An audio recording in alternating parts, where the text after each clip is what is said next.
Hello my friend, it is your brother Hampton from Hybrid Calisthenics. Welcome back to another episode of Coffee with Hampton. Actually, this isn't an episode of Coffee with Hampton. That is a series I do, but I just want to drink coffee while I make this video, so fair? Let me move the camera back real quick. This video is just to quickly address another very common question I get, which is, Hampton, how do I do more pull-ups? You see how I stood over here because I knew I put text there?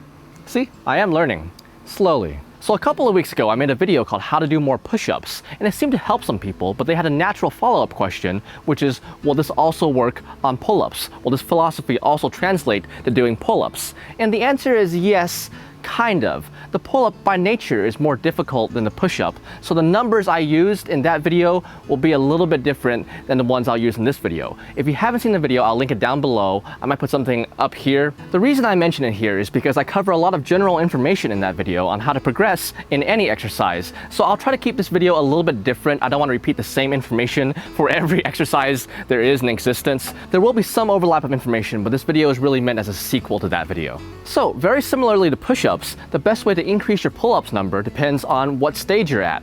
If you can't do pull-ups quite yet, if you can do under 3, I would say, if you can't do 3 good pull-ups with good form, competently, without hurting yourself, then there are some things you can try. If you can do between, say, 3 and 12, 3 and 15, that range, there are different ways you can program your workouts that might be able to help you. And if you can do over 15, if you want to get into the high numbers, if you want to break a world record, I think the world record's like 50 or 60. But yes, if you want to pursue high rep pull-ups, either to pursue some kind of record, to pass some kind of fitness test, or just because you want to, again, there is something that you can do. So once again, the 3 stages are preparation, strength, and endurance. I will try to keep this video short for 3 very good, totally not unprofessional reasons. 1, I'm hungry and I haven't eaten yet.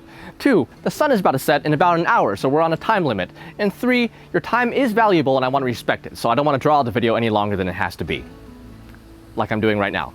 So if you can't quite do a pull-up yet, or you can do under 3, or you can't really do them with good form, you struggle up a little bit like this and you have to kip like this, then there are easier ways for you to work up.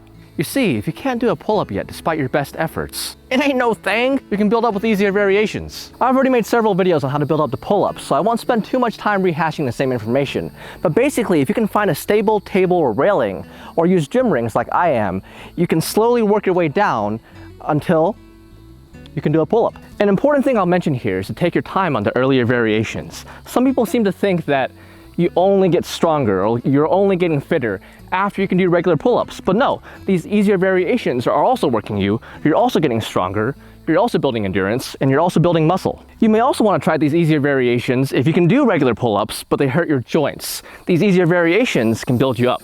Work these once or twice a week for 2 to 3 hard sets and you'll get there. There's a fly around here that keeps bugging me. I don't know if you can see him. Okay, so when you get to the point where you can do pull-ups with clean form, around 2 seconds up, 1 second pause, and 2 seconds down, what now? Well, you're still gonna work them hard once or twice a week for 2 to 3 sets. I'm sorry, I wish I had a more exciting or a different answer, but that's really what I did to grow. Now, could I have done more, is the question I hear a lot. Can you do more than that? Can you work out more than twice a week? Yes, but make sure you're getting enough rest. If you start feeling overly tired and your current sets are not much more than what you were doing before, or they're actually going down, you may want to consider taking a break. You want to take longer rest times. Remember, we largely grow and get stronger when we sleep, not necessarily when we train, so sleep. However, after you can do around 7 or 8 pull-ups, you can try neurological training to speed up your progress a little bit. So how this works is you would do fewer reps and many more sets, and you would stay fresh and not go anywhere near exhaustion. So if I could do 7 or 8 pull-ups, maybe a little bit more, I would hop on the bar every hour or so, and I would go 1 and possibly 2. Not any more than 3. And I would just stop and I wouldn't feel exhausted. And as a result, I'd be able to do more an hour, 2 hours from now. I'd be able to do that all day, theoretically every day once I'm used to it. This training method is largely based on the idea that each time we do a rep, we're training our nervous system to fire our muscles more efficiently. So we're able to acquire a lot more reps over time and get stronger a little bit faster than if we're only doing 2 or 3 hard sets once or twice a week. And each time we do a rep, we're not focused on the numbers, but we're focusing on the muscles contracting. We want to feel them, we want to put our mind in them, and focus on perfection of movement. Contract them hard. Every time you think This is as hard as you can go, try to go a little bit harder. To my knowledge, this method, sometimes called greasing the groove, was popularized by a man named Pavel, who wrote some books on it. I'll show them here if you want to know more. His numbers might be a little different than the ones I mentioned just now. And the last tip I'll mention while you're on this grind between 3 and 15 pull-ups is that sometimes losing weight can, of course, increase the number of pull-ups that you can do. And that's fine if that's your goal anyway. If you want to lose weight anyway, of course, that's part of your progress, and congratulations. However, some people really don't need to lose much weight. They might already be mostly muscle, and sometimes I hear about these people wanting to lose weight just so they can increase their pull-up numbers. And in my opinion, this is not necessarily worthwhile unless pull-ups are your living or you're joining some kind of important competition. Remember that doing pull-ups and really doing any kind of exercise is supposed to make us stronger or more athletic and more fit somehow. It's not necessarily just for the purpose of increasing your numbers. So if you weigh more than I do, or you weigh more than someone, and they can do more pull-ups than you can, then you are getting that much stronger just by being able to do fewer pull-ups. Remember that I had to spend good money on a weight vest or a weight belt just to do weighted pull-ups. But if you are an okay weight and you can do more pull-ups, then you don't have to spend that money. You're already doing, by definition, weighted pull-ups, and you're carrying the weight with you. So certainly, if you're already trying to lose weight and you're training pull-ups, then yeah, do so, and your pull-up numbers will increase just by default. However, if you are already a good weight and you're not trying to lose any weight or even trying to gain weight, then don't worry about slowing down your pull-up progress. Really, in my opinion, the goal of exercise and fitness is to build athleticism and fitness and strength. It's not necessarily to demonstrate it. So finally, if you can do 15 pull-ups or more with good form, then you're already pretty good at them. You can heal pretty quickly from them, so you can train more often. I would just do these pull-ups once every other day, and eventually every day if you choose. And I want to mention, especially to the younger viewers out there, that pull-ups are different than push-ups. So just because you arbitrarily decide a number of pull-ups that you want to do doesn't mean you can necessarily get there. It's a lot harder to get to 100 pull-ups in a row than it is, say, push-ups. Something that may help you a lot during this stage is the hollow body position. So if you engage your abs and slightly tilt your legs forward like this, you should be able to be more stable. So if you have some kind of form regulation, if you're passing a fitness test for the military or for school, and they don't like you swinging and they don't like you kipping, then doing that can stay more stable and you can do more reps that actually count.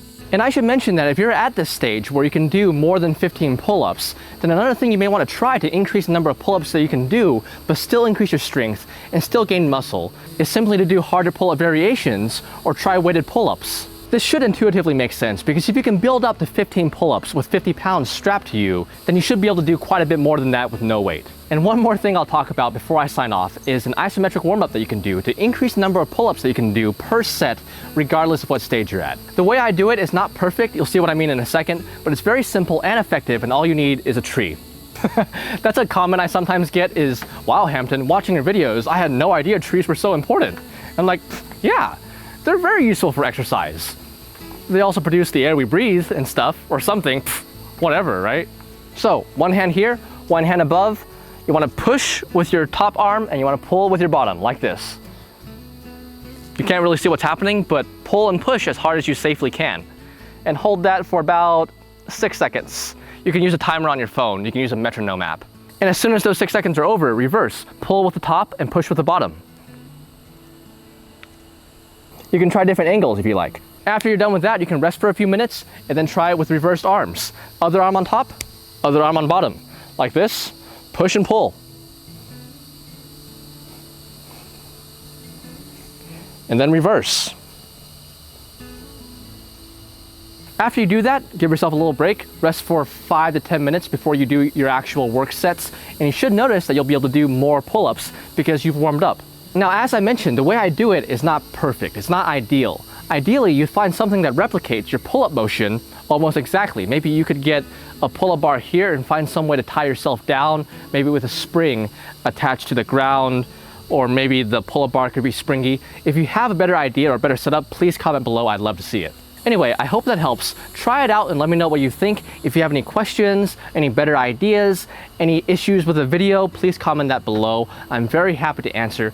If I don't answer your question, I probably didn't see it. I'm never avoiding someone's question. I love you all. Thank you so much for everything you do. You really do help make everything I do possible. I'm always trying to improve so I can serve you better. Have a beautiful day.